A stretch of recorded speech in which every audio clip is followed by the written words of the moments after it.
왕비마마, 제발, 저는 아무것도 모릅니다. 무당의 떨리는 목소리가 어둠 속에 울려 퍼졌습니다. 하지만 그녀의 애원은 이미 늦었습니다. 창덕궁 깊숙한 곳, 달빛조차 닿지 않는 지하 감옥에서 저는 목격했습니다. 한 인간이 얼마나 처절하게 무너질 수 있는지를요. 1701년 조선 숙종 27년 가을이었습니다. 궁궐은 표면적으로는 평온했습니다. 하지만 그 화려한 기와지붕 아래에서는 두 여인의 전쟁이 피를 부르고 있었습니다.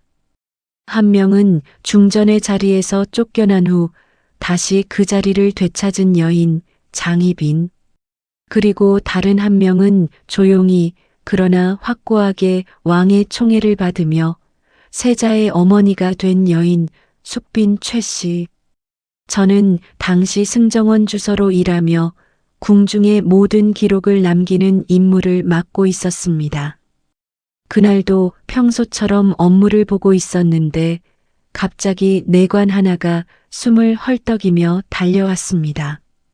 주서 날이 큰일입니다. 지금 당장 대전으로 오시라는 정교가 내려졌습니다. 그의 얼굴에는 핏기가 없었습니다. 20년을 궁궐에서 일한 노련한 내관의 얼굴에서 그런 공포를 본 것은 처음이었습니다.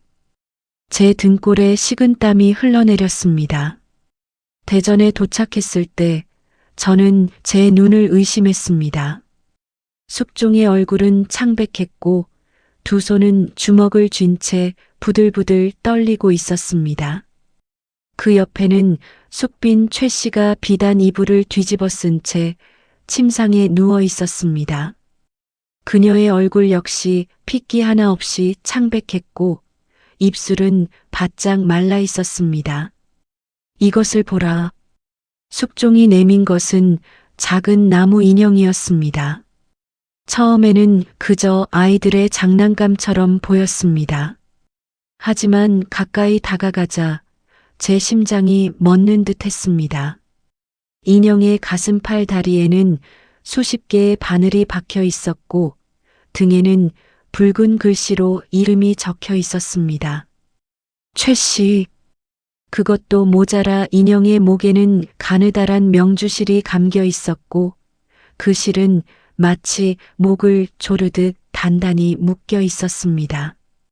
인형의 얼굴에는 검은 먹으로 X자가 그어져 있었는데 그 필체에서는 형언할 수 없는 증오가 느껴졌습니다. 이것이 어디서 발견되었습니까? 제가 떨리는 목소리로 물었습니다. 숙빈의 처소 뒷뜰, 장독대 밑에 묻혀 있었소. 숙종의 목소리는 낮았지만 그 안에는 억눌린 분노가 소용돌이치고 있었습니다. 그것뿐이 아닙니다. 전하. 한 상궁이 떨리는 손으로 작은 항아리를 들고 왔습니다. 뚜껑을 열자 악취가 코를 찔렀습니다. 안에는 썩은 집과 함께 또 다른 인형들이 들어 있었습니다. 모두 같은 방식으로 바늘이 박혀 있었고 같은 이름이 적혀 있었습니다. 최씨, 최씨, 최씨. 10개가 넘는 인형이었습니다. 더 있습니다. 상궁은 떨리는 목소리로 계속했습니다. 우물 속에서도 처마 밑에서도 심지어 숙빈마마의 침상 밑에서도 발견되었습니다. 누군가 궁궐 곳곳에 이것들을 숨겨놓은 것입니다. 그 순간 제 머릿속에 하나의 단어가 떠올랐습니다. 저주. 조선시대 저주 인형은 단순한 미신이 아니었습니다.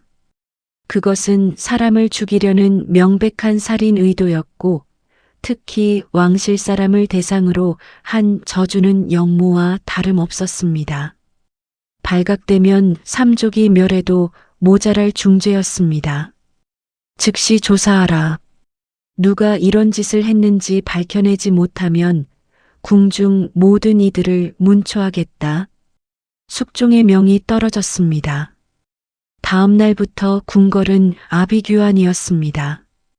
의금부 나장들이 창덕궁에 들이닥쳤고 숙빈의 처소 주변에서 일하던 모든 궁녀와 내관들이 끌려갔습니다. 신문은 밤낮 없이 이어졌습니다.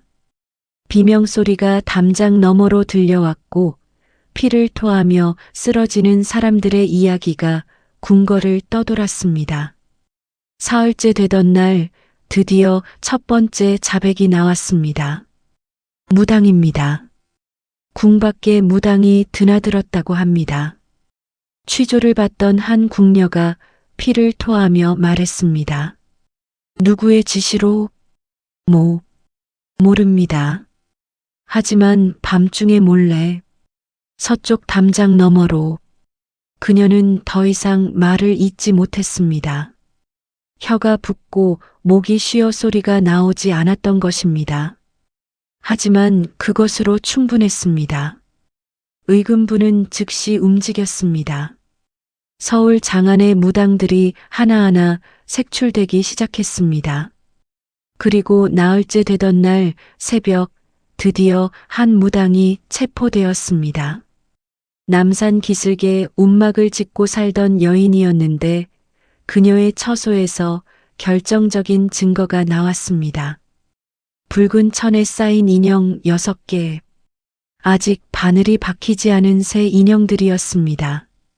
그리고 그 옆에는 최 씨라고 적힌 종이가 놓여 있었습니다. 이것을 누가 시켰느냐? 의금부 도사가 칼을 빼들며 다그쳤습니다. 무당은 처음에는 버텼습니다. 하지만 형틀에 올려지고 다리에 주릿대가 끼워지자 비명을 질렀습니다. 말하겠습니다. 말하겠어요. 그녀의 입에서 나온 이름은 궁궐을 뒤흔들었습니다. 희빈궁입니다. 희빈궁에서 장희빈 마마의 명을 받았습니다. 그 순간 시간이 멈춘 듯 했습니다. 장희빈, 한때 중전의 자리에까지 올랐던 여인. 하지만 인현왕후를 저주한 죄로 폐출되었다가 인현왕후가 승하한 후 다시 희빈의 자리로 돌아온 여인. 그녀에게는 이미 세자가 있었습니다. 훗날 경종이 되는 왕자였습니다. 하지만 문제가 있었습니다. 숙종은 장희빈을 믿지 않았습니다. 대신 숙빈 최 씨를 총애했고 그녀가 낳은 연인군을 끔찍이 아꼈습니다. 훗날 영조가 되는 왕자였습니다. 장희빈은 알고 있었습니다. 만약 자신이 죽거나 실각하면 세자의 자리도 위태로워질 것이라는 것을요. 그리고 그 자리를 노리는 것은 다름 아닌 숙빈 최 씨와 연인군이라는 것을요. 그래서 그녀는 선택했습니다. 저주를, 상대를 제거하는 가장 은밀하고 확실한 방법이라고 믿었던 것입니다. 하지만 발각되었습니다. 그리고 이제 모든 것이 끝나가고 있었습니다. 희빈 장씨를 문초하라. 숙종의 명이 떨어진 것은 그날 밤이었습니다. 달도 없는 칠흑 같은 밤, 의금부 나장들이 희빈궁을 에워쌌습니다. 장희빈은 저항하지 않았습니다. 아니, 저항할 수 없었습니다. 그녀는 이미 알고 있었던 것입니다. 이 날이 올 것이라는 것을요. 그녀가 끌려가며 마지막으로 뒤돌아봤을 때 저는 그 눈빛을 잊을 수 없습니다. 그것은 두려움도 아니었고 후회도 아니었습니다. 그것은 차가운 증오였습니다. 살아남기 위해, 자식을 지키기 위해 그녀는 모든 것을 걸었습니다. 하지만 이제 모든 것이 무너지고 있었습니다. 저는 그날 밤 기록을 남기며 생각했습니다. 이 비극적인 이야기가 어떻게 끝날 것인가? 하지만 그때는 몰랐습니다. 진짜 충격은 이제부터 시작이라는 것을요.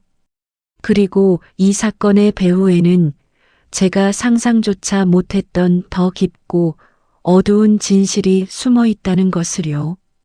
의금부 지하 감옥은 살아있는 지옥이었습니다. 횃불 하나만이 어둠을 밝히고 있었고 벽에서는 끊임없이 물이 떨어져 바닥에 고여 있었습니다. 그 물에는 이전에 이곳을 거쳐간 사람들의 피가 섞여 있었습니다. 쇠냄새와 썩은 냄새가 뒤섞여 숨을 쉬기조차 힘들었습니다. 장희빈은 형틀 앞에 무릎을 꿇고 있었습니다. 한때 왕비의 자리에까지 올랐던 여인. 화려한 비단옷과 금으로 장식된 비녀를 꽂았던 여인. 하지만 지금 그녀는 헝클어진 머리에 누더기 같은 옷을 걸친 채 죄인의 모습으로 고개를 숙이고 있었습니다. 장씨, 내가 무당을 시켜 숙빈을 저주했다는 것이 사실이냐? 의금부 도사의 목소리가 차갑게 울려 퍼졌습니다.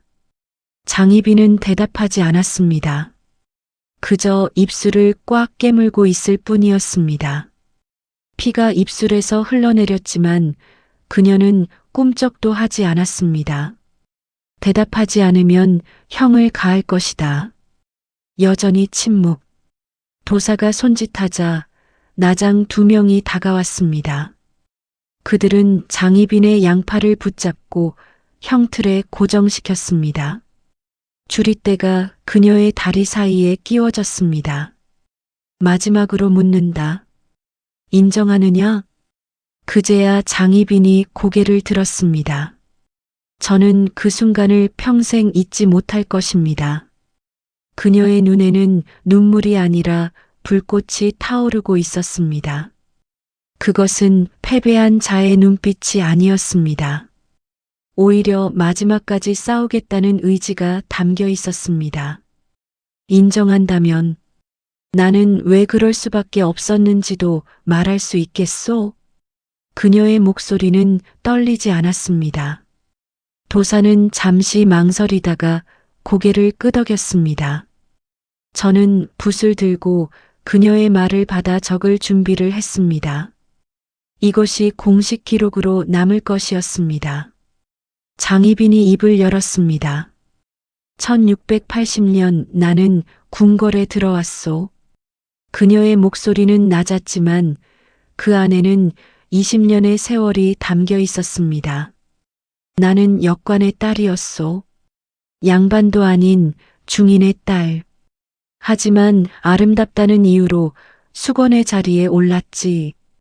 당시 나는 16이었소. 제 손이 저절로 움직이며 기록을 남겼습니다. 하지만 제 귀는 그녀의 목소리에 집중되어 있었습니다. 처음에는 좋았소. 주상께서는 나를 총애하셨고 나는 그분의 사랑을 받는 것만으로도 행복했지.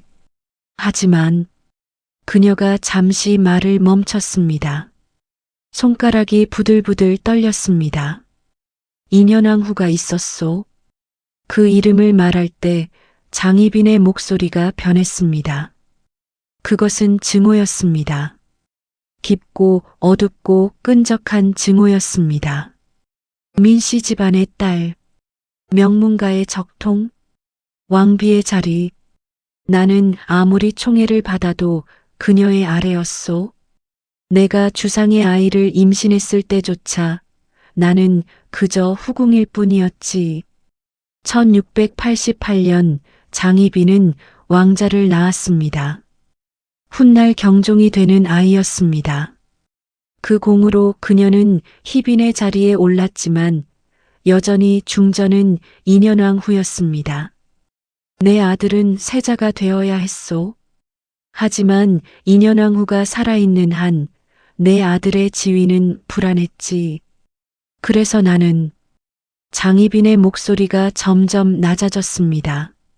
무당을 불렀소. 밤마다 인현왕후를 저주했지. 인형에 바늘을 꽂고 우물에 던지고 처소 곳곳에 묻었소. 그리고 빌었소. 그녀가 사라지기를, 내 아들이 정당한 자리를 찾기를.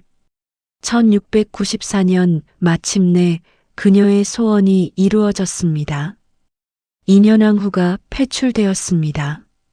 그리고 장희빈이 왕비의 자리에 올랐습니다. 중인의 딸에서 조선의 국모까지.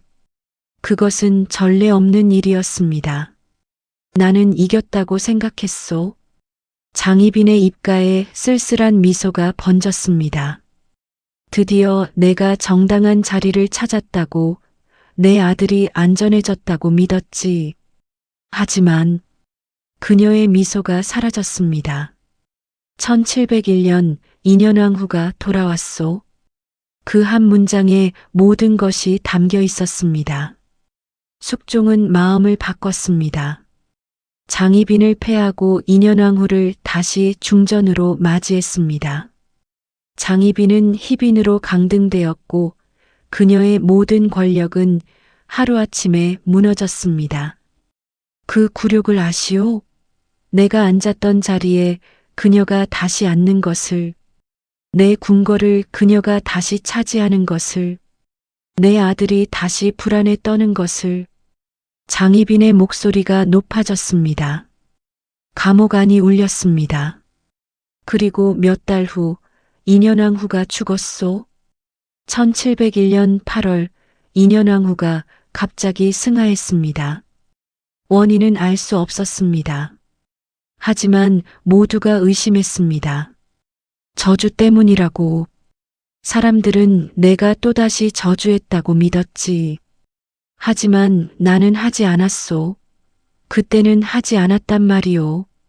그녀의 외침이 감옥을 울렸습니다. 하지만 아무도 믿지 않았습니다. 하지만 사람들의 눈빛은 이미 나를 죽은 자로 보고 있었소. 주상마저도 더 이상 나를 보지 않으셨지. 그리고 새로운 여인이 나타났습니다. 숙빈 최씨. 그녀는 조용했소. 화려하지도 요란하지도 않았지. 하지만 그것이 더 무서웠소. 2년왕 후는 명문가의 위엄으로 나를 짓눌렀지만 최씨는 주상의 마음으로 나를 무너뜨렸소. 숙종은 숙빈 최씨를 총애했습니다. 그리고 1694년 그녀는 왕자를 낳았습니다. 연인군, 훗날의 영조였습니다. 내 아들은 세자였소. 하지만 주상께서는 연인군을 더 사랑하셨지. 그 아이를 볼 때마다 주상의 눈빛이 달라졌소. 마치 진짜 아들을 보는 것처럼. 장희빈의 목소리가 떨렸습니다. 처음으로 그녀의 감정이 드러나는 순간이었습니다. 나는 알았소. 주상께서 원하시는 것이 무엇인지. 만약 최 씨가 계속 살아있고 연인군이 자란다면 언젠가 주상께서는 세자를 바꾸실 것이라는 것을. 그것은 단순한 의심이 아니었습니다. 궁궐에는 소문이 돌고 있었습니다. 숙종이 세자를 불신한다는 소문, 연인군을 더 총애한다는 소문, 언젠가 큰 변화가 올 것이라는 소문. 그래서 나는 다시 무당을 불렀소. 장희빈의 고백이었습니다. 1701년 가을, 나는 남산의 무당을 궁으로 들였소. 밤중에 서쪽 담장 너머로. 그리고 명했지. 최 씨를 저주하라고. 인형을 만들고 바늘을 꽂고 그녀의 처소 곳곳에 묻으라고. 왜 하필 그때였소? 도사가 물었습니다. 장희빈이 씁쓸하게 웃었습니다. 내게 남은 시간이 얼마 없다는 것을 알았기 때문이요. 2년왕 후가 죽은 후 주상의 눈빛이 달라졌소. 그분은 나를 두려워하고 혐오하고 멀리하셨지. 나는 알았소. 언젠가 주상께서 나를 제거하실 것이라는 것을. 그 순간 저는 깨달았습니다. 이것은 단순한 질투가 아니었습니다. 이것은 생존을 위한 싸움이었습니다. 장희빈은 자신이 살아남기 위해, 아들을 지키기 위해 마지막 수단을 택한 것이었습니다. 나는 악녀요? 장희빈이 갑자기 웃었습니다. 그것은 비참한 웃음이었습니다. 그렇소. 나는 악녀요. 저주를 걸고 사람을 죽이려 했소. 하지만 묻고 싶소. 중인의 딸로 태어나 왕비까지 올랐다가 다시 바닥으로 떨어진 여인에게 무슨 선택지가 있었소? 그녀의 목소리가 갈라졌습니다. 나는 싸웠소. 내가 가진 유일한 무기로, 아름다움으로, 총애로, 그리고 저주로. 하지만 결국 나는 졌소. 침묵이 흘렀습니다. 도사는 아무 말도 하지 않았습니다. 나장들도 고개를 숙이고 있었습니다. 저조차도 붓을 들고 있을 수 없었습니다. 이제 끝이요? 장희빈이 물었습니다. 아직 아니요. 도사가 차갑게 말했습니다. 무당은 이미 자백했소. 그대뿐 아니라 다른 공모자들이 있다고. 궁녀들, 내관들, 그리고 도사가 잠시 말을 멈췄습니다. 그대의 아들 세자저하께서도 이 일을 알고 계셨다고 하오. 장희빈의 얼굴이 창백해졌습니다. 아니요. 그녀가 처음으로 비명을 질렀습니다. 내 아들은 아무것도 모르오. 나 혼자 한 일이오. 제발, 제발 내 아들은. 하지만 이미 늦었습니다. 의금부는 이미 세자궁으로 사람을 보냈습니다. 세자의 측근들을 문초하기 위해서였습니다. 이 사건은 단순히 희빈 한 사람의 범죄가 아니라 세자를 중심으로 한 정치적 음모로 확대되고 있었습니다. 내 아들을 건드리지 마시오. 장희빈이 형틀을 붙잡고 절규했습니다. 나를 죽여도 좋소. 능지처참을 해도 삼족을 멸해도 좋소. 하지만 제발 내 아들만은. 그녀의 목소리는 더 이상 교만한 왕비의 목소리가 아니었습니다. 그것은 한 어머니의 절규였습니다. 하지만 궁궐은 그런 감정을 용납하지 않았습니다. 이미 거대한 톱니바퀴는 돌아가기 시작했고 누구도 그것을 멈출 수 없었습니다. 그날 밤 저는 기록을 마치고 승정원으로 돌아왔습니다. 손이 떨려 붓을 제대로 잡을 수 없었습니다. 제가 오늘 목격한 것은 한 여인의 몰락이었습니다. 하지만 동시에 그것은 권력의 잔혹함이기도 했습니다. 창밖으로 달이 떠올랐습니다. 그 달빛 아래 희빈궁은 텅 비어 있었습니다. 한때 왕비가 거처하던 곳, 이제는 유령의 집처럼 고요했습니다. 하지만 저는 알고 있었습니다. 진짜 이야기는 이제부터 시작이라는 것을요. 그리고 이 사건의 끝에는 상상할 수 없는 비극이 기다리고 있다는 것을요. 사흘 동안 비가 내렸습니다. 궁궐의 기와에서 떨어지는 빗물 소리는 마치 누군가의 울음소리 같았습니다. 하늘조차 이 비극을 슬퍼하는 듯 했습니다. 하지만 궁궐 안에서 벌어지는 일은 그 어떤 비보다 차갑고 잔인했습니다. 의금부의 문초는 멈추지 않았습니다. 장희빈의 자백 이후 조사는 그녀의 주변 인물들로 확대되었습니다. 희빈궁에서 일하던 궁녀 16명, 내관 9명, 그리고 궁 밖의 무당 3명이 체포되었습니다. 첫 번째로 문초를 받은 것은 궁녀 소춘이었습니다. 소춘, 내가 무당을 궁으로 들였다는 것이 사실이냐? 아닙니다. 저는 아무것도. 거짓말하지 마라. 무당 채선이 이미 자백했다. 너를 통해 궁으로 들어왔다고. 채찍이 허공을 갈랐습니다. 소춘의 비명이 감옥에 울려 퍼졌습니다. 한데 2대, 3대. 등에서 피가 흘러내렸지만 형은 멈추지 않았습니다. 인정합니다. 인정해요. 5번째 채찍이 내려오기 전 소춘이 울부짖었습니다. 제가 담장 밑에 구멍을 뚫었어요. 밤중에 무당이 그 구멍으로 들어왔습니다.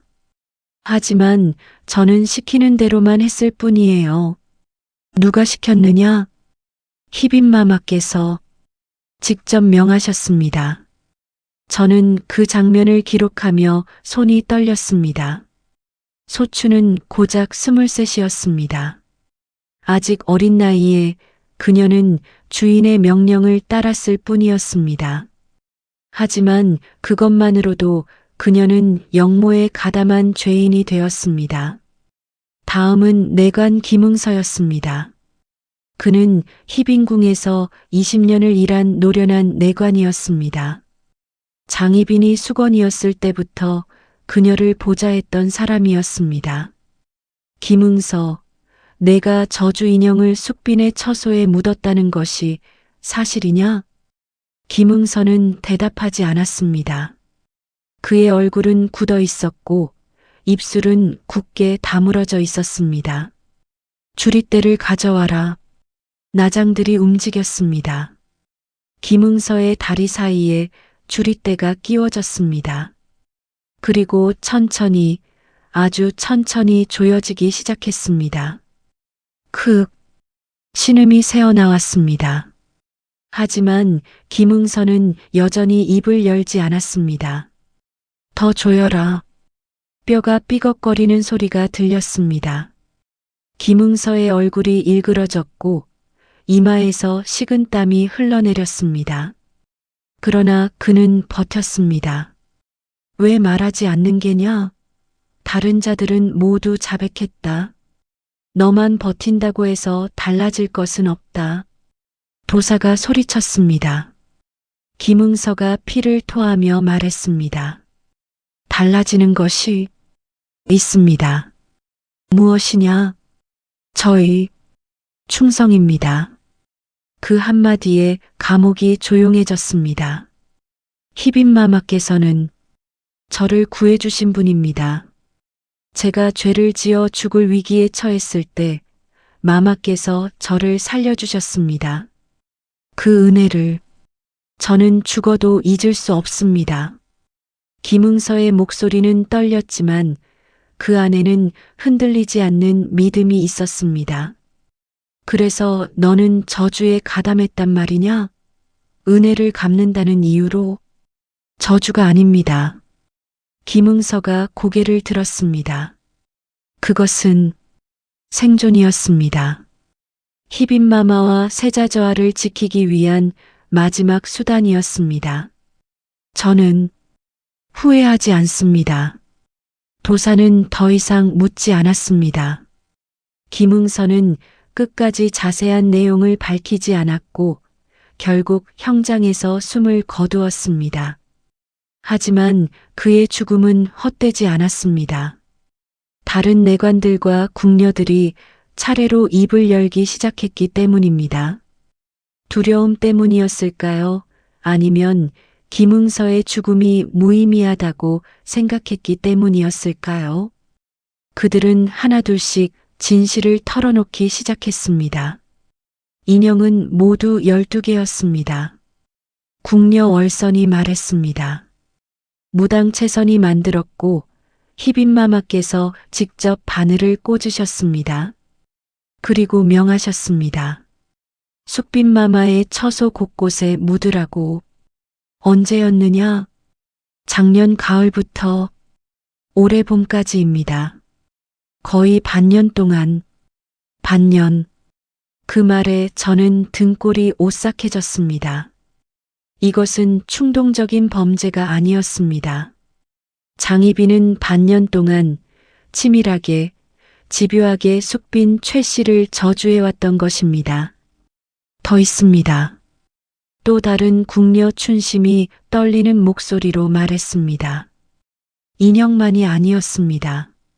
희빈마마께서는 숙빈 마마의 음식에도 손을 쓰셨습니다. 무슨 말이냐? 독은 아니었습니다.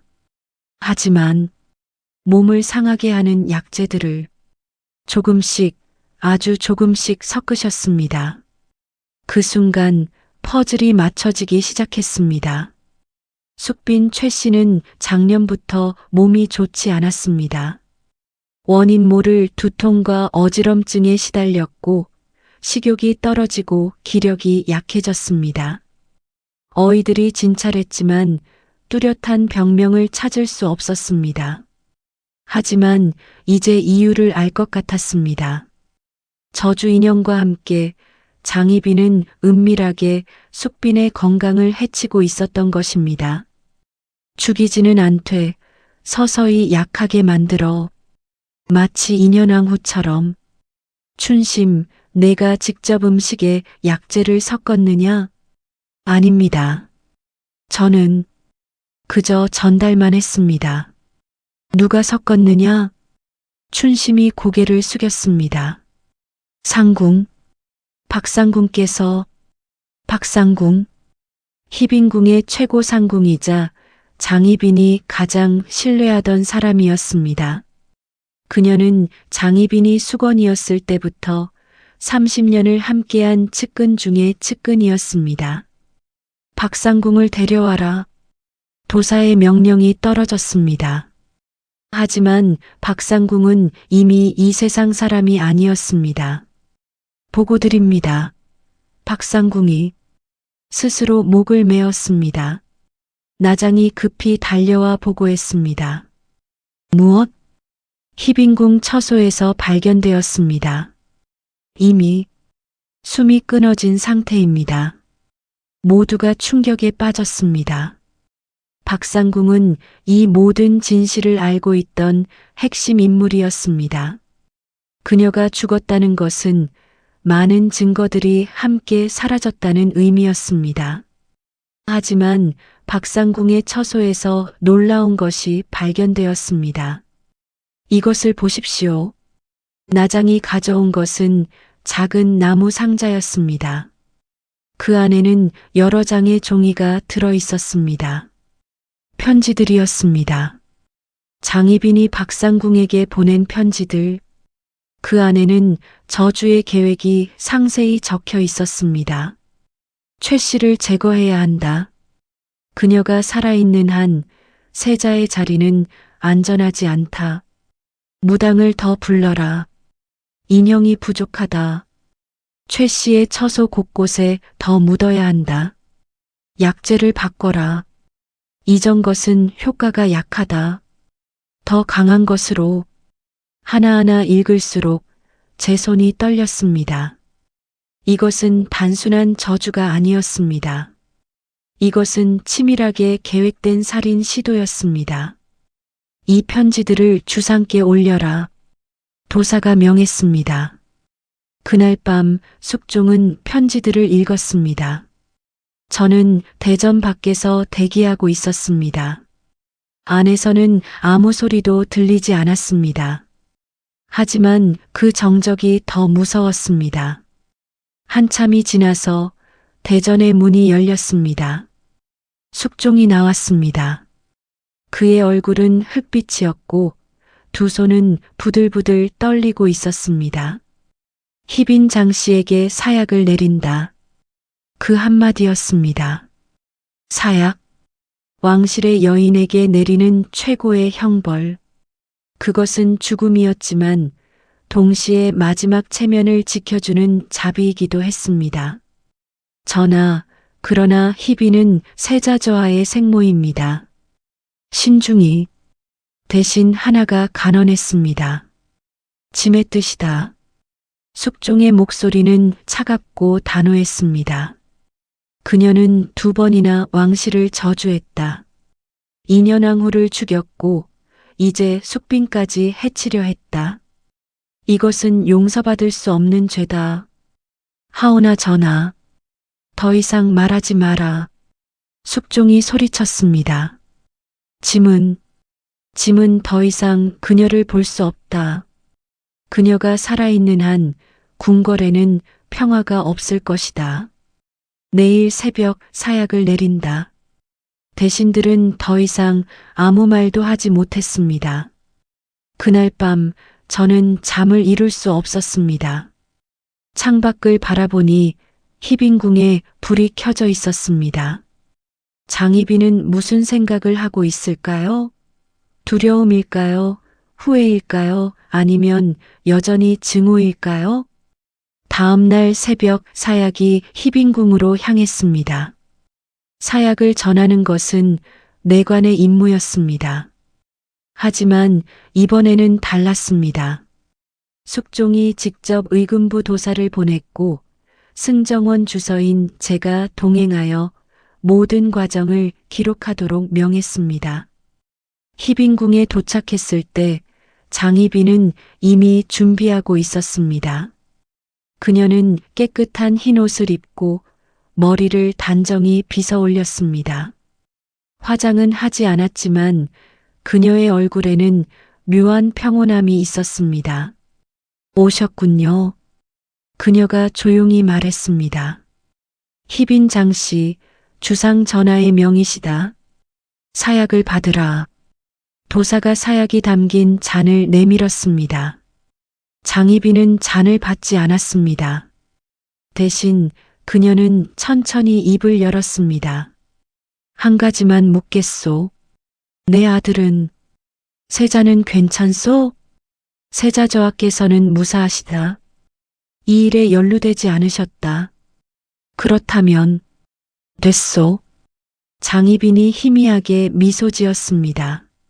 나는 많은 죄를 지었소. 저주를 걸고 사람을 해치려 했지. 하지만 단 하나 후회하지 않는 것이 있소. 무엇이오? 내 아들을 지키려 했다는 것. 끝까지 싸웠다는 것. 그녀가 사약 잔을 받았습니다. 하지만 알고 계시오. 나는 죽지만 이 저주는 끝나지 않을 것이오. 무슨 말이오? 이 궁궐은 이미 저주받았소. 2년왕 후의 죽음부터 내 죽음까지, 그리고 앞으로도 계속될 것이오. 장희빈이 사약을 단숨에 마셨습니다. 잔이 바닥에 떨어졌고 그녀의 몸이 흔들렸습니다. 피가 입에서 흘러나왔지만 그녀는 쓰러지지 않았습니다. 마지막 힘을 다해 서 있었습니다. 내 아들을 부탁하오. 그것이 그녀의 마지막 말이었습니다. 장희빈의 몸이 천천히 바닥에 쓰러졌습니다. 한때 조선의 국모였던 여인. 이제 그녀는 차가운 주검이 되어 누워 있었습니다.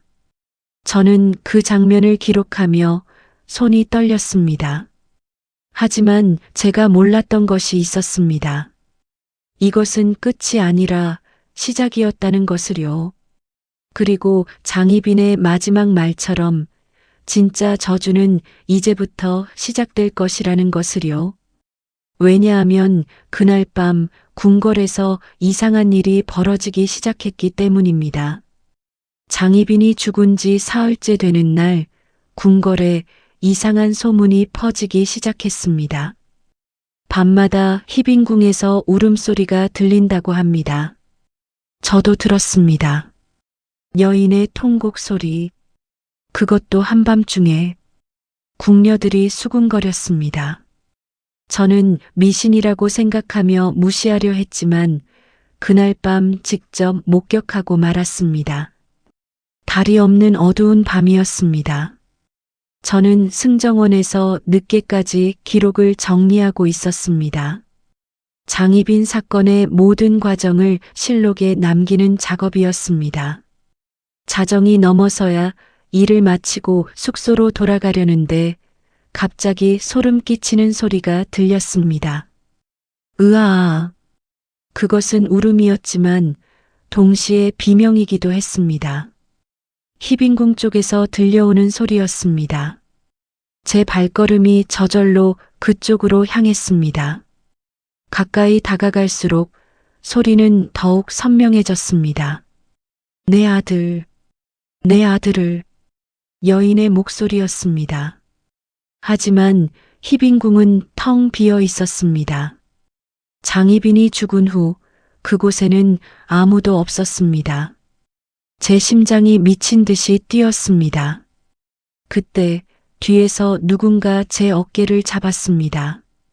주선아리. 깜짝 놀라 돌아보니 내관 하나가 서 있었습니다. 그의 얼굴은 창백했고 온몸이 떨리고 있었습니다.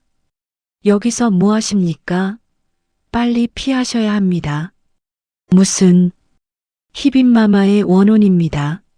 밤마다 나타나 궁궐을 떠돌고 있습니다.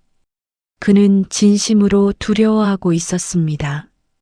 저는 그를 진정시키고 함께 그곳을 떠났습니다. 하지만 그날 밤 이후로 저 역시 확신할 수 없게 되었습니다. 과연 그것이 바람소리였을까요? 아니면 정말 더 이상한 일은 그 다음부터 벌어졌습니다. 숙빈 최 씨의 상태가 급격히 악화된 것입니다. 어이를 불러라. 어서. 대전에서 급한 목소리가 들렸습니다. 저는 급히 달려갔습니다. 숙빈 최 씨는 침상에 누워 있었습니다. 그녀의 얼굴은 창백을 넘어 푸르스름했고 입술은 바짝 말라 있었습니다. 숨을 쉴 때마다 가슴이 가라앉을 듯 힘겹게 들썩였습니다. 이게 어찌된 일이오? 숙종이 어이에게 다그쳤습니다. 전하, 소신도 이해할 수 없습니다. 저주 인형을 모두 제거했고 약재도 끊었는데 오히려 상태가 더 나빠지고 있습니다. 그럼 원인이 무엇이란 말이오? 그것이? 어이는 대답하지 못했습니다. 저는 그 순간 깨달았습니다. 이것은 단순한 약재나 저주 인형 때문이 아니라는 것을요. 뭔가 더 근본적인 것이 숙빈을 해치고 있었습니다. 주서, 희빈궁을 다시 조사하라. 숙종이 저를 불렀습니다. 전하, 혹시 우리가 놓친 것이 있을지 모른다. 저주 인형 외에 다른 것이 반드시 찾아내라. 저는 명을 받고 희빈궁으로 향했습니다. 한낮이었지만 희빈궁은 음산했습니다. 사람이 떠난 궁궐은 금방 폐허가 되는 법입니다. 먼지가 쌓이고 거미줄이 처마에 걸려 있었습니다. 저는 나장 둘을 데리고 궁궐 구석구석을 샅샅이 뒤졌습니다. 처소, 뒤뜰, 장독대, 우물. 이미 수색이 끝난 곳들이었지만 혹시 모를 단서를 찾기 위해 다시 한번 확인했습니다. 그리고 해가 기울 무렵 저는 그것을 발견했습니다. 희빈궁 처소의 마루 밑이었습니다. 마루판 하나가 다른 것들과 미묘하게 달랐습니다. 색깔이 조금 더 새 것 같았고 못자국이 선명했습니다. 최근에 떼어냈다가 다시 박은 것처럼 보였습니다. 이 마루판을 드러내라. 나장들이 지렛대를 가져와 마루판을 드러냈습니다. 그 아래에는 작은 공간이 있었습니다. 그리고 그 안에 이게 뭡니까? 나장이 떨리는 손으로 꺼낸 것은 붉은 천으로 쌓인 상자였습니다. 뚜껑을 열자 제 온몸에 소름이 돋았습니다. 안에는 머리카락이 들어 있었습니다. 긴 여인의 머리카락. 그것도 하나가 아니라 여러 다발이었습니다. 그리고 그 머리카락들은 모두 붉은 실로 묶여 있었고 그 실에는 이름이 적힌 종이가 달려 있었습니다. 최 씨. 하지만 그것만이 아니었습니다. 상자 밑바닥에는 또 다른 종이가 있었습니다. 펼쳐보니 그것은 편지였습니다. 이것을 보십시오. 저는 편지를 읽기 시작했습니다. 그리고 점점 제 손이 떨리기 시작했습니다. 편지는 장희빈이 쓴 것이 아니었습니다. 필체가 달랐습니다. 더 거칠고 더 급했습니다. 그리고 내용은 마마 모든 준비가 끝났습니다.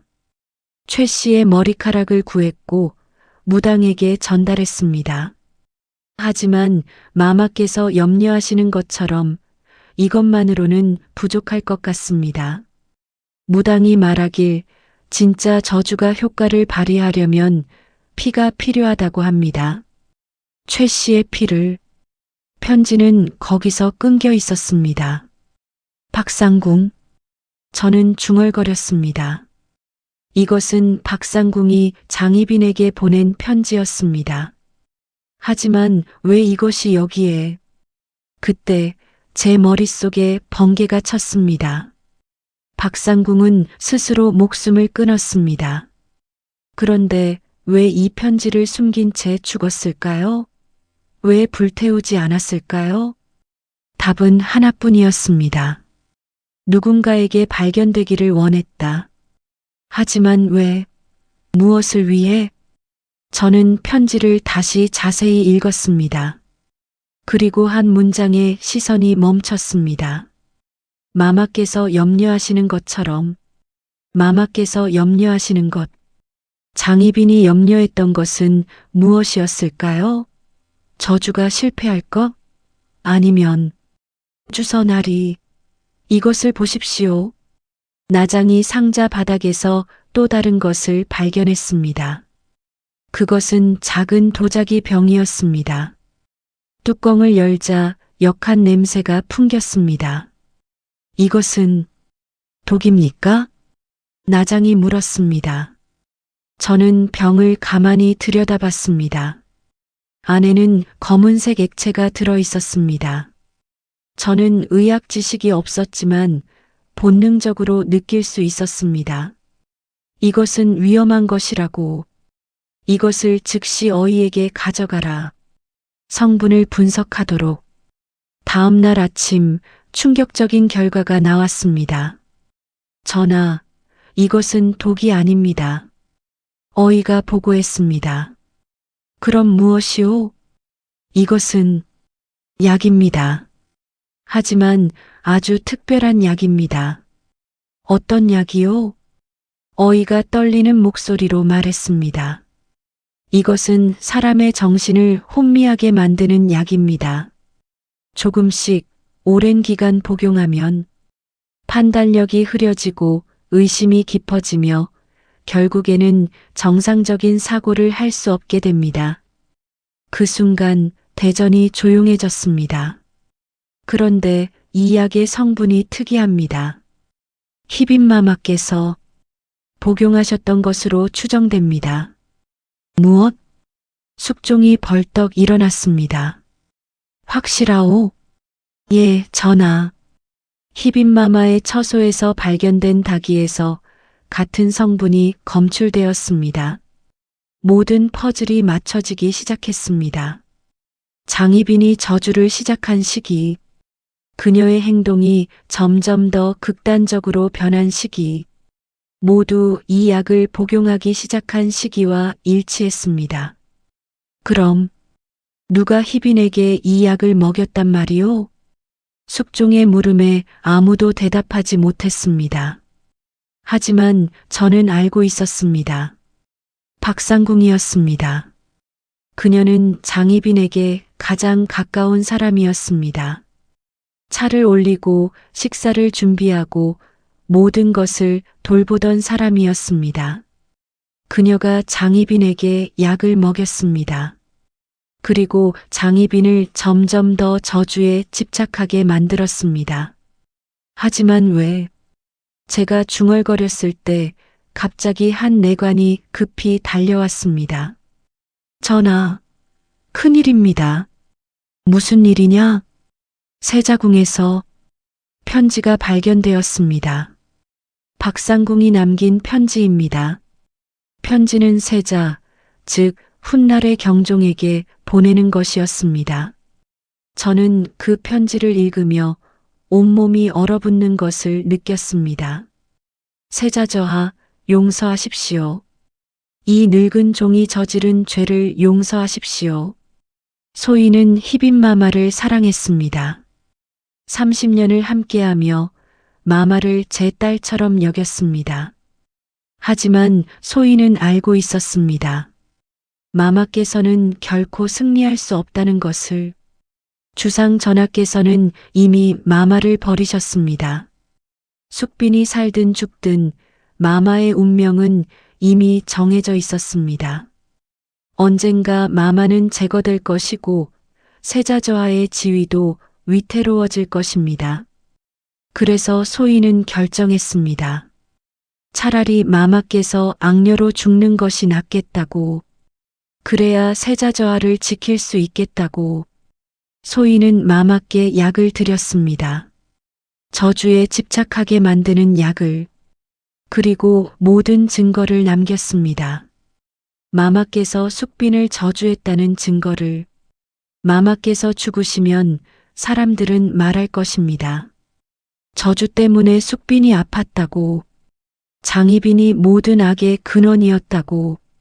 그러면 숙빈이 회복되든 죽든 그것은 저주의 결과가 됩니다. 그리고 세자저하는 불쌍한 피해자가 되는 것입니다. 악녀의 아들이 아니라 어머니의 죄로 고통받는 왕자로. 소희는 마마를 배신했습니다. 하지만 그것이 세자저하를 지키는 유일한 길이었습니다. 용서하십시오, 세자저하. 그리고 부디 살아남으십시오. 편지가 끝났습니다. 대전은 침묵에 잠겼습니다. 모든 것이 박상궁의 계획이었습니다. 장희빈을 조종해 저주를 하게 만들고 모든 증거를 남기고 그리고 스스로 목숨을 끊어 진실을 묻어버린 것입니다. 그녀의 목적은 단 하나, 세자를 지키는 것. 그럼 희빈은. 숙종의 목소리가 떨렸습니다. 희빈은 피해자였단 말이오? 아무도 대답하지 못했습니다. 장희빈은 분명 저주를 했습니다. 하지만 그녀를 그 길로 내몬 것은 박상궁이었습니다. 그녀의 정신을 흐리게 만들고 저주에 집착하게 만든 것은 약이었습니다. 그렇다면 숙빈은. 전하, 숙빈마마께서 깨어나셨습니다. 갑자기 상궁이 달려왔습니다. 무엇? 모두가 숙빈의 처소로 달려갔습니다. 숙빈 최 씨는 침상에 앉아 있었습니다. 여전히 창백했지만 눈빛은 또렷했습니다. 최 씨. 숙종이 다가갔습니다. 전하. 숙빈이 조용히 말했습니다. 소첩은 알고 있었습니다. 무엇을? 희빈마마께서 저를 저주하고 계셨다는 것을. 하지만 소첩은 무서워하지 않았습니다. 왜요? 숙빈 최 씨가 희미하게 미소 지었습니다. 저주는 미워하는 마음에서 나옵니다. 하지만 소첩은 희빈마마를 미워하지 않았습니다. 오히려 불쌍하게 여겼습니다. 그녀의 목소리는 조용했지만 그 안에는 깊은 슬픔이 담겨 있었습니다. 희빈마마는 사랑받고 싶었을 뿐입니다. 자신의 아들을 지키고 싶었을 뿐입니다. 그것이 죄입니까? 아무도 대답하지 못했습니다.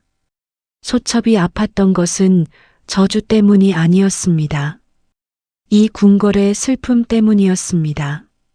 여인들이 서로를 미워해야 하고 자식들이 서로를 경계해야 하는 이 잔인한 곳 때문이었습니다. 숙빈 최 씨의 눈에서 눈물이 흘러내렸습니다. 희빈마마, 이제 편히 쉬소서. 그날 밤 저는 모든 기록을 마쳤습니다. 하지만 진실을 어떻게 써야 할지 몰랐습니다. 장희빈은 악녀였을까요? 아니면 피해자였을까요? 박상궁은 충신이었을까요? 아니면 배신자였을까요? 저주는 정말 있었을까요? 아니면 그것은 인간의 마음이 만들어낸 환상이었을까요? 하나만은 확실했습니다. 이 궁궐에서 진짜 저주는 여인들이 서로를 미워하게 만드는 권력이었다는 것을. 장희빈이 죽은 지 20년이 흘렀습니다. 1720년 저는 이제 늙은 관리가 되어 있었습니다. 머리는 희끗해졌고 허리는 굽었지만 여전히 승정원에서 역사를 기록하는 일을 하고 있었습니다. 그리고 그날 저는 역사상 가장 비극적인 순간을 기록해야 했습니다. 숙종이 승하했습니다. 60세의 나이로 긴 병을 앓다가 세상을 떠났습니다. 그리고 왕위는 장희빈의 아들 세자에게 넘어갔습니다. 경종. 그는 마침내 왕이 되었습니다. 즉위식 날 저는 대전에서 새 임금을 바라봤습니다. 경종은 이제 37세였습니다. 하지만 그의 얼굴에는 기쁨이 없었습니다. 오직 깊은 슬픔과 피로만이 서려 있었습니다. 짐은. 경종이 입을 열었습니다. 목소리가 떨렸습니다. 짐은 이 자리가 두렵소. 대신들이 술렁거렸습니다. 어머니께서 이 자리를 위해 얼마나 많은 것을 희생하셨는지 아오. 그분은 악녀라 불렸지만 짐은 알고 있소. 어머니는 그저 짐을 지키고 싶었을 뿐이라는 것을. 경종의 눈에서 눈물이 흘러내렸습니다. 하지만 짐은 이제 알았소. 권력은 저주라는 것을. 이 자리는 축복이 아니라 형벌이라는 것을. 그의 말이 끝나기 무섭게 한 신하가 앞으로 나섰습니다. 전하, 연인군을 왕세제로 책봉하셔야 합니다. 연인군. 숙빈 최 씨의 아들. 그는 이제 26세의 건장한 청년이 되어 있었습니다. 경종과는 달리 그는 총명했고 강인했고 정치적 수완도 뛰어났습니다. 전하께서는 후사가 없으십니다. 왕세제를 정하지 않으면 나라가 혼란에 빠질 것입니다. 경종은 오랫동안 침묵했습니다. 그는 알고 있었습니다. 자신이 왕위를 지킬 수 있는 시간이 얼마 남지 않았다는 것을. 건강도 좋지 않았고 정치적 기반도 약했습니다. 반면 연인군은 강력한 신하들의 지지를 받고 있었습니다. 좋소. 경종이 마침내 말했습니다. 연인군을 왕세제로 삼겠소. 그것은 항복선언이었습니다. 장희빈이 그토록 지키려 했던 세자의 자리. 하지만 결국 그 자리는 숙빈 최 씨의 아들에게 넘어가게 되어 있었습니다. 하지만 그것으로 끝이 아니었습니다. 왕세제가 된 연인군을 둘러싸고 궁궐은 다시 한번 피로 물들기 시작했습니다. 노론과 소론. 두 당파는 연인군을 둘러싸고 치열한 싸움을 벌였습니다. 노론은 연인군을 지지했고 소론은 경종을 지키려 했습니다. 그리고 1721년 신축년 옥사가 일어났습니다. 경종을 독살하려는 영모가 있었다. 소론이 고발했습니다. 그리고 수십 명의 노론 대신들이 체포되어 처형되었습니다. 피가 궁궐을 적셨고 비명이 장안을 뒤덮었습니다. 저는 그 모든 것을 기록하며 떠올렸습니다. 장희빈의 마지막 말을. 이 궁궐은 이미 저주받았소. 그녀의 말이 맞았습니다. 저주는 끝나지 않았습니다. 오히려 더 깊어지고 더 넓어지고 더 많은 사람들을 삼키고 있었습니다. 1724년 경종이 급서했습니다. 재위 4년 만이었습니다. 공식적으로는 병사였지만 많은 사람들이 의심했습니다. 독살이 아니냐고. 그리고 연인군이 왕위에 올랐습니다. 영조. 그는 52년간 왕위에 있으면서 조선 역사상 가장 강력한 왕 중 하나가 되었습니다. 하지만 그의 마음속에는 평생 지울 수 없는 그림자가 있었습니다. 어머니 숙빈 최 씨를 저주했던 장희빈, 그리고 그 장희빈의 아들이었던 형 경종. 영조는 평생 자신이 경종을 죽였다는 의심에서 벗어날 수 없었습니다. 그래서 그는 형을 위한 제사를 정성껏 지냈고 끊임없이 자신의 정당성을 증명하려 했습니다. 하지만 저주는 여기서 끝나지 않았습니다. 영조의 아들 사도세자, 그 역시 비극적인 운명을 맞이했습니다. 1762년 영조는 자신의 아들을 뒤주에 가두어 죽였습니다. 아버지가 아들을 죽인 것입니다. 저는 그 소식을 듣고 떠올렸습니다. 장희빈의 말을, 이 저주는 끝나지 않을 것이오. 그녀의 말이 맞았습니다. 왕실의 비극은 계속되었습니다. 아버지와 아들, 형과 동생, 어머니와 며느리, 서로를 미워하고 의심하고 결국 죽이는 일이 반복되었습니다. 1800년 저는 죽기 직전이었습니다. 이제 90세가 넘은 나이에 저는 침상에 누워 지난 세월을 되돌아봤습니다. 장희빈 사건을 기록한 지 벌써 100년 가까이 흘렀습니다. 제자 하나가 제게 물었습니다. 스승님, 장희빈은 정말 악녀였습니까?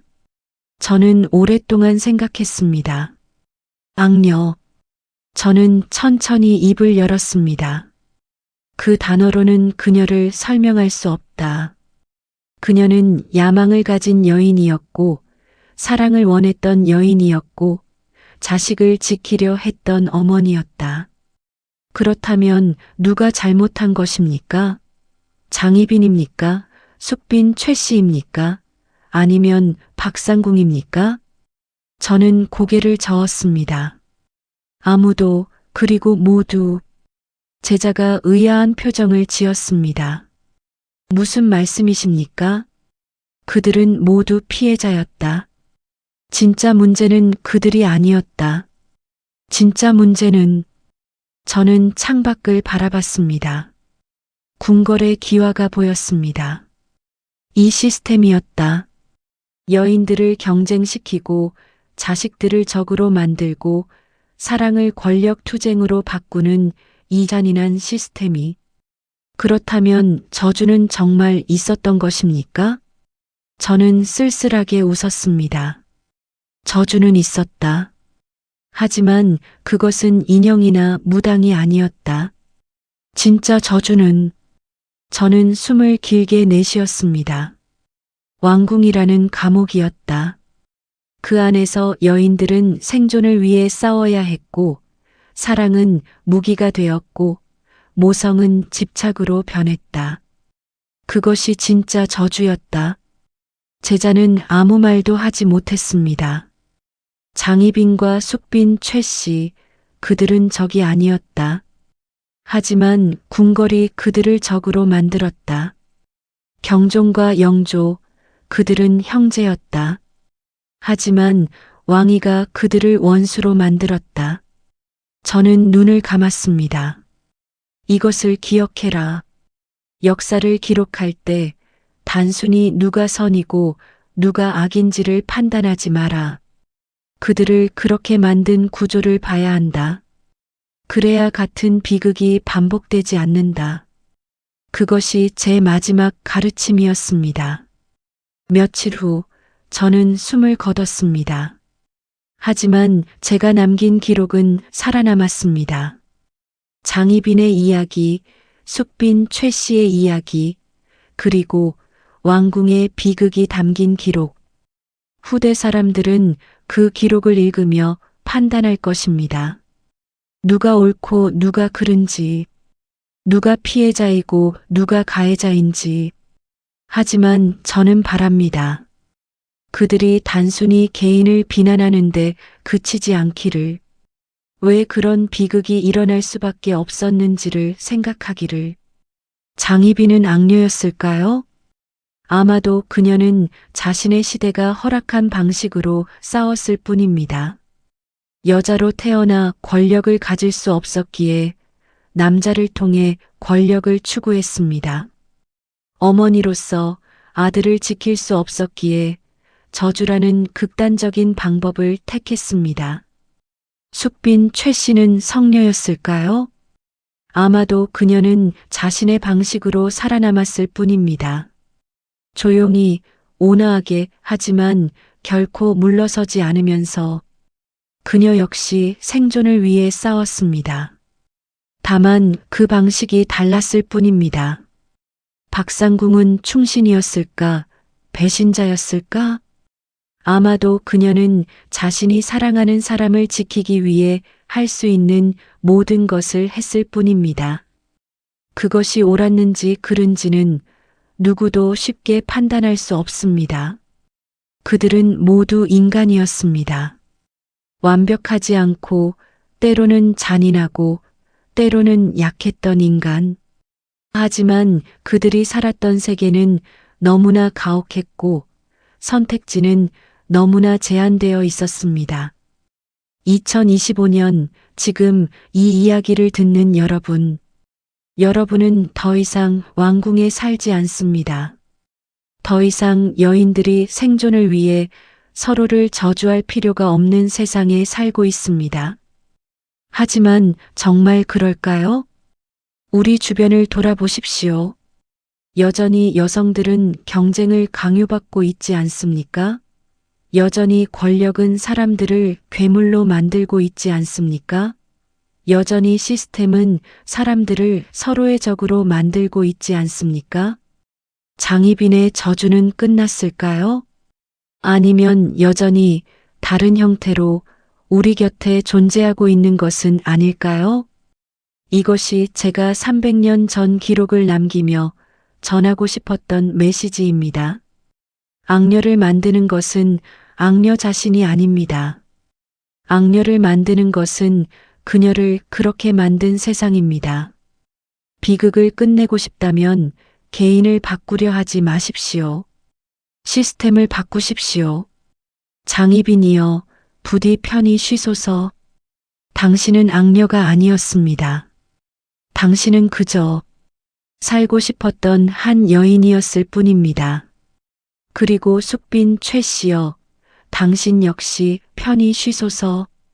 당신이 보여준 용서와 연민이 언젠가 이 세상을 바꿀 것입니다. 이것으로 장희빈과 숙빈 최 씨의 이야기를 마칩니다. 하지만 기억하십시오. 역사는 끝나지 않았습니다. 지금 이 순간에도 누군가는 살기 위해 싸우고 있습니다. 누군가는 사랑하는 사람을 지키기 위해 극단적인 선택을 하고 있습니다. 그들을 악녀라 부르기 전에 그들을 그렇게 만든 세상을 먼저 바꾸십시오. 그것이 진짜 저주를 끝내는 유일한 방법입니다.